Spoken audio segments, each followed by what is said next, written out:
si on fait un total, on est entre 6 et 7 000. Alors je module, ça paraît important, parce que on a 6 000 aller-retour, grosso modo. Si on parle de 7 000, c'est en fonction des événements en Turquie. Bon, ça a l'air d'être assez posé actuellement, mais on a aussi l'intention de faire les touristes. On a un petit parcours en Turquie qu'on s'est un peu organisé. On aimerait bien aller jusqu'à Ankara. Et donc c'est un périple qui va nous prendre du 29 juillet, jour de l'anniversaire d'Evelien, jusqu'au 26 août, le jour de mon anniversaire. Et bon, ça c'est un peu le hasard des dates, à une moyenne de 300 km par jour. Il y a des étapes beaucoup plus réduites parce qu'il y a des dénivelés et puis des étapes un peu plus difficiles mécaniquement pour la 2 chevaux, donc on a essayé de ménager tout le monde et puis d'en profiter aussi. 300 km, c'est vrai qu'en 2 chevaux à 50 de moyenne, ça fait 6 heures de route, mais bon, on est l'été, on va profiter du paysage, des sites, et puis on aime les vieux cailloux, donc on aura de quoi voir. Toute l'Italie, la Grèce et la Turquie, c'est apparemment à voir. Je suis passionné, et puis la mécanique, oui, un petit peu, mais sans plus. Et puis j'ai failli naître dans une 2 chevaux, il paraît, donc ça vient peut-être de là, tout simplement. Et le premier voyage sur Paris, quand mes parents m'ont amené à l'âge de 13 mois, c'était dans la vieille 2 chevaux du grand-père, donc peut-être que ça vient de là, les odeurs, peut-être.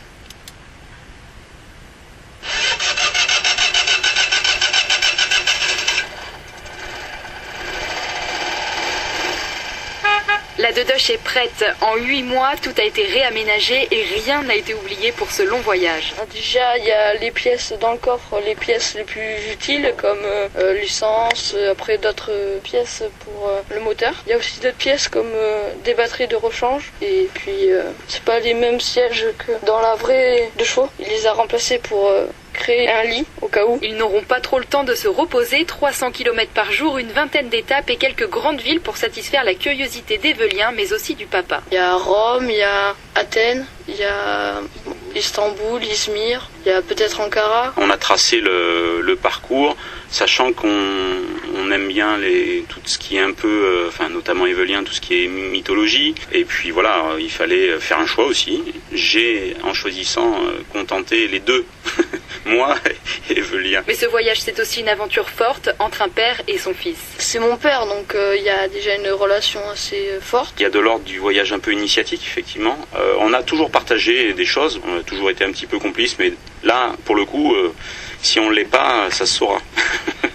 Et histoire de rendre le voyage encore plus symbolique, le hasard a fait que les dates de départ et d'arrivée correspondent respectivement aux anniversaires d'Evelien et d'Emmanuel.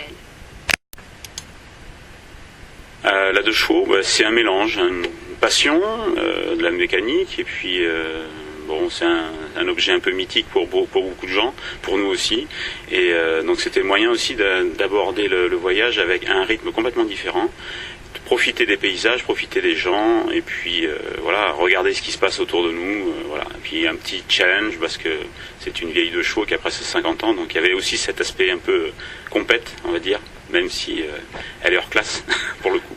Pour faire la compétition, après pour rouler, ça roule, c'est un moteur qui a bien tenu presque jusqu'au bout, je crois. Le moteur a bien tenu jusqu'au bout. Il y a eu une petite pièce mécanique, un cardan, que les connaisseurs apprécieront.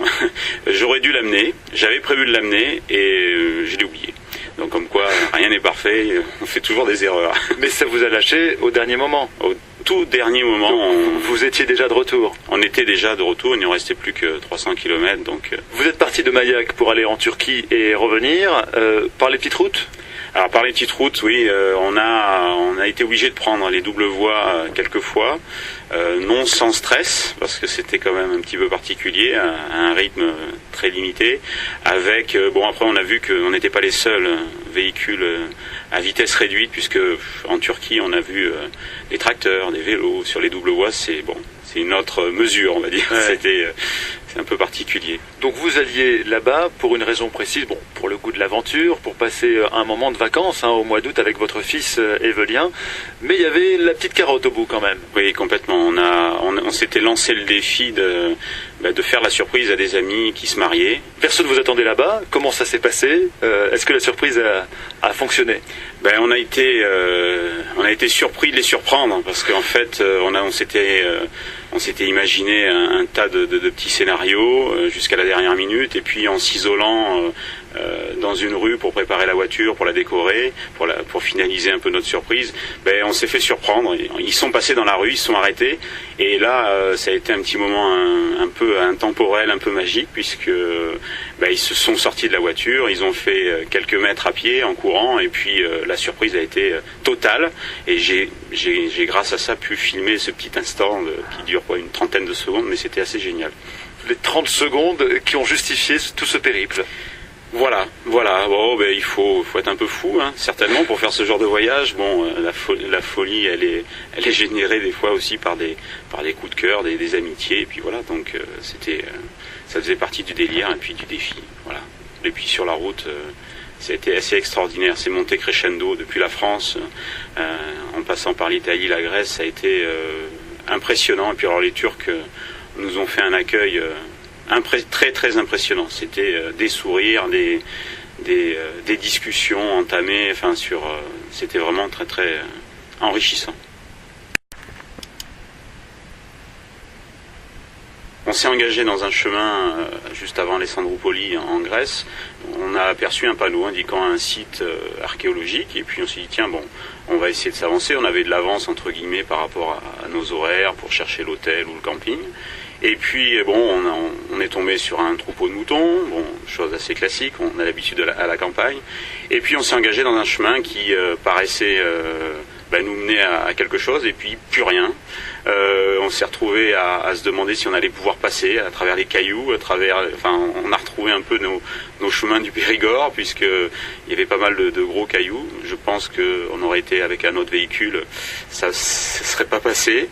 Et puis on est tombé dans un endroit en haut d'une petite colline avec un spectacle assez impressionnant de couleurs, mais très très simple, parce qu'en fait il y avait que des sapins, des vignes, des oliviers, et puis des couleurs et des odeurs très très impressionnantes. Ça a vraiment fait un petit résumé de la Grèce pour nous, entre oliviers, raisins et puis ces sapins, et puis ces végétations, puis les couleurs, la terre, le ciel, c'était vraiment... On en a pris plein les yeux, là, une fois de plus. Oui, alors vous parlez des yeux, des odeurs, c'est tout ça finalement qu'on retient et qu'on ramène avec soi quand on repense au voyage. Complètement. Alors après, moi c'est facile pour moi de faire un parallèle, parce qu'on nous dit oui, en 2 chevaux vous êtes fous, ça passe pas vite, ça dure une éternité. Et en fait, on a un rapport au temps complètement différent, et justement ces odeurs, ces couleurs et puis tout ce qu'on aperçoit, on s'en imprègne, on en profite vraiment. Et ne serait-ce que le bruit des cigales qui arrivait à couvrir le bruit du moteur, pour vous dire si on en profite. Maintenant on a l'habitude de rouler dans des voitures un peu plus aseptisées, et c'est vrai qu'on n'a plus ces rapports-là. Donc le rapport au temps change complètement. Tout ce qui en découle, les gens qu'on peut rencontrer. Voilà, des images, des odeurs et des visages. Il y a des visages qui vous restent ? Des visages, oui. Alors il y en a plusieurs. Il y a les 2 types. Il y a tout de suite la personne dont l'étincelle, on dit une vieille voiture, quelque chose de ce type-là, et puis curieux qui sourit tout de suite instantanément, et puis l'étonnement, mais qu'est-ce qu'ils sont venus faire ici à Extangin? En tout cas, ça permet d'engager la conversation. La 2 chevaux rapproche les hommes. Oui, complètement. Là, il a fallu, moi qui suis pas très très doué en anglais, je me rappelle, on était entre Athènes et Patra, et un papy qui Fangio, on lui avait demandé son prénom, qui faisait pas tellement grec pour le coup, nous a interpellés, discuté. Alors tout ça en grec, bon, c'est pas très lisible pour nous, c'était pas très simple. Et puis il nous a offert à boire, il nous a dit qu'il gardait on a compris qu'il nous gardait la voiture pendant qu'on allait se baigner. Des moments comme ça, très très simples, mais très très riches en rencontres et en humanité, si on peut dire ça comme ça. Comme quoi, être invité à boire un coup, c'est universel, comme langage. Complètement, surtout que là, il n'y avait pas d'histoire d'alcool ou quoi que ce soit, c'était vraiment le geste. Et ouais. C'était vraiment un petit peu magique, oui.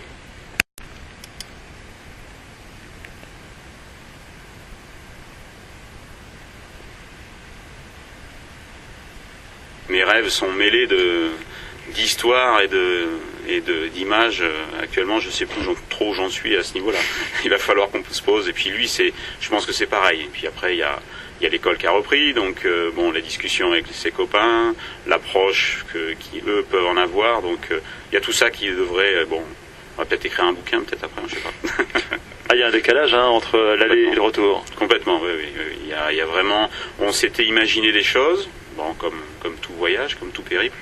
Et puis au retour, on en a encore plus. Je crois que c'est ça. On en a encore plus. Et puis surtout des moments très simples, et puis avec du partage. Ça peut paraître un peu bizarre aujourd'hui, mais où on a pris le temps de regarder les gens, et du coup ils nous ont vus. Quelque chose de cet ordre-là, quoi. La discussion, c'est pareil. On a engagé la discussion, et puis on a pu communiquer. Avez-vous fait la promotion du Périgord et des bons produits d'ici? Alors les bons produits, pas particulièrement. Par contre, on a défendu les bons produits de manière générale. À chaque fois qu'on allait manger, c'était pour goûter les choses locales. Et puis le Périgord, oui, ne serait-ce que par la plaque originale d'origine de la Deux Chevaux, avec le 24, plus le petit taureau de Lascaux derrière, en clin d'œil. Et puis voilà, Maillac, mais où c'est donc ça, ce patelin? Et puis non, et puis après voilà, on l'a rapproché plus facilement de Bordeaux et du vin, pour le coup. Après, on a évoqué Lascaux, qui a été notre deuxième point d'accroche. Donc là, ça passait un petit peu mieux déjà. La grotte, Lascaux, bon, c'est quelque chose qui parle beaucoup aux gens. Alors parlez-nous des bons produits. Qu'est-ce que vous avez goûté de bon? Dites-moi, un produit grec, un produit turc. Alors le produit grec, la salade grecque, tout simplement. Très simple, feta, poivron, tomate, huile d'olive, un petit peu de jus de citron. Vraiment très très simple, avec quelques herbes dessus. L'essentiel, quoi, on va dire, tout simplement. Puis ensuite, pour la Turquie, c'était le fameux kebab, dont on se fait une image...